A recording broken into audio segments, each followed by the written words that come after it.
Hello Tam Fam, my name is Alicia and this is why you should never pop your pimples in the triangle of death. I had a cyst pimple on the right side of my nose, and at first I said I wasn't going to touch it, but my husband and I thought it was a good idea to try popping it because it was so painful.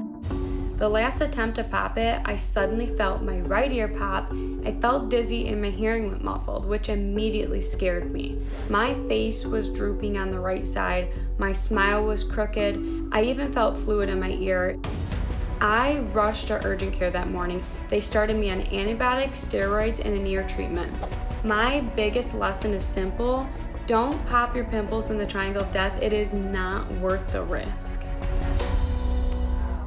Alicia's story went viral a few weeks ago, 14 million views on social media, an article that I saw in People magazine, so the team reached out to her. We warned, you might remember this, we warned the Tam Fam about the Triangle of Death on our Fact or Fiction show last season. Look at my expression.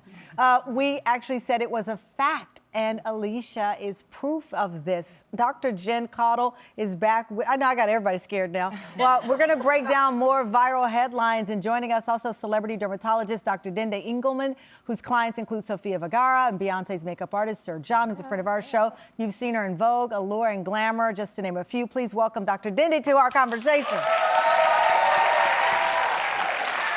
So what is the rule of thumb again? So I think just as Jen said, you know, we want to make sure we're trying to keep our hands off. It's so tempting, but certainly in this area, it can be dangerous. Right, in this area. You want to see the medical professionals help in those. It doesn't mean you have to live with it, but don't DIY touch it. Don't DIY it. Right. Oh my goodness. Yeah. So we're going through these headlines. One of the headlines that popped up is this DNA facial. Vogue magazine has covered it. Allure, Glamour. It's even been backed by celebrities like Jen Aniston, Khloe Kardashian.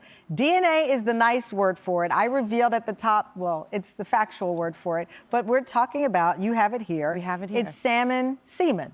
That's right, salmon sperm. Sperm. Yeah, semen too. Okay. all medical, all medical. I was thinking because it's from the sea. Yeah, there you go. Go with it. Okay. Why? Okay. Why? So it's so interesting. Salmon sperm is actually 97% bioidentical with human DNA. And so unlike putting human sperm on your face, they have found that this helps to upregulate your body's collagen and elastin and help your skin be hydrated without the ick factor. Who was the first to test that? You know, I don't know. This came out of South Korea where all the beauty trends are coming. Yeah. And it doesn't help if you just put it on the skin. Okay, so how does it work? What we do in office is we put on topical numbing.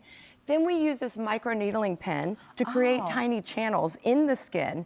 And then you apply the salmon DNA onto the skin, and it really helps to boost recovery. It just looks like hyaluronic acid. We do it on the face, on the neck, on the chest. And it boosts your collagen. It thus makes your skin look plumper, but it works. It does work. It is not a myth or a viral trend that doesn't work. This one really does help to boost your skin. That's fascinating. Okay, next up, sea moss. National Geographic declared it billion-dollar superfood.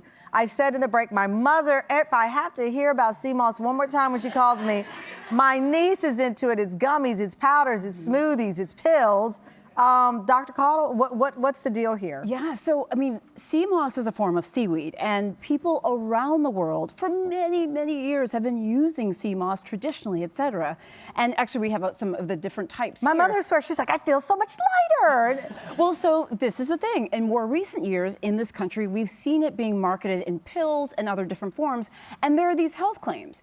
Some marketers say sea moss helps you lose weight or detox or do this or do that. Now, let me tell you, sea moss has a lot of nutrients. We're talking vitamins, antioxidants, all sorts of good stuff. But the health claims, many that we're seeing on the market, we don't have the science to back that up. And not only that, there can be some dangers, right? So when we talk about supplements and pills, like vitamins and supplements, they're not regulated, by the FDA, so it's kind of the wild, wild west. And then, not only that, but depending on how sea moss is harvested and the brand you get, et cetera, it can contain heavy metals like mercury, arsenic, and it's nice that sea moss is chock full of iodine. But in this country, we get enough iodine generally from the food we're eating. Really? You can actually take in too much iodine. We do not want heavy metal poisoning from ingesting something, or we don't want to waste our money putting stuff on that hasn't really been tested. So make sure that you talk to your doctor about what's really going to work. I love that. And finally, the headline that shocked a lot of people. A man reportedly became paralyzed after sitting on the toilet for 30 minutes.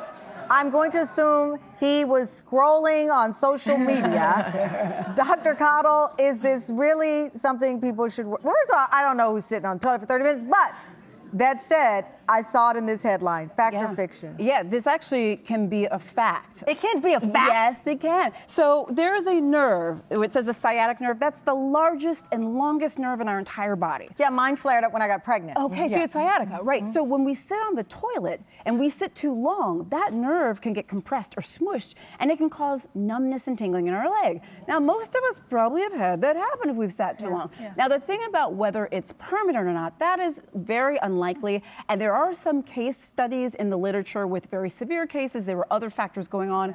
Most of us, if this happens, we get numbness and tingling. You get up from the toilet, you walk around, it goes away. But yes, can we get numbness and tingling from sitting on the toilet too long? Absolutely. Okay, so here's the thing. But why the toilet? I mean, you could sit at your desk for 30 minutes.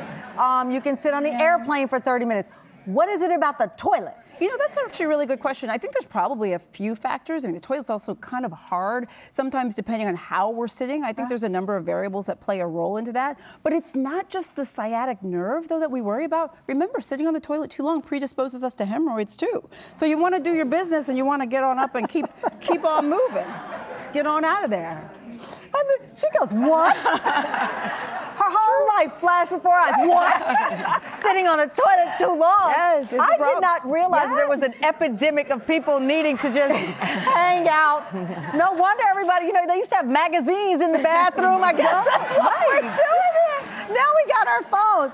I love this conversation. Both of you ladies, thank you so. And I think I'm going to try that salmon. Yeah, you come I'm on going to get somebody to do that for me. I'll do it for you. Dr. Dende, Dr. Jen, thank you both. We'll be right back. Coming up, another medical mystery. A young woman suddenly finds herself losing weight and hair and covered in hives and without answers why. I was devastated, and I was just honestly praying for hope. Praying for an answer. Yes. How she discovered the truth, next.